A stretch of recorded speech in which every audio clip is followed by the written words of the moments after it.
السلام علیکم ورحمۃ اللہ۔ کیا آپ جانتے ہیں کہ درود پاک پڑھنے کی کتنی زیادہ فضیلت ہے؟ اگر نہیں جانتے تو سنیے۔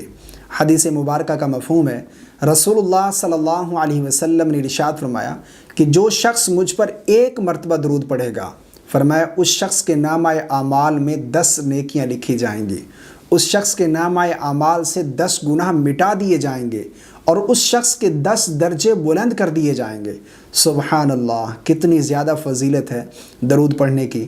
اس لیے کثرت کے ساتھ نبی کریم صلی اللہ علیہ وسلم کی ذات پر درود و سلام پڑھنے کی عادت بنائیں۔ کتنا ٹائم ایسا ہوتا ہے کہ ہم موبائل میں ہی اس کو ایسے فضول میں گزار دیتے ہیں، اور رات کو نیند نہیں آ رہی تو درود پاک پڑھنا شروع کر دیں۔ اسی طرح چلتے پھرتے کثرت کے ساتھ درود پڑھیں۔ ایک اور حدیث کا مفہوم ہے کہ جو جتنا مجھ پر درود پڑھے گا، قیامت کے دن وہ شخص اتنا ہی میرے قریب ہوگا۔ تو اس لیے کثرت کے ساتھ درود السلام پڑھنے کی عادت بنائیں۔ مجھے رکھیے دعاؤں میں یاد۔ السلام علیکم ورحمۃ اللہ۔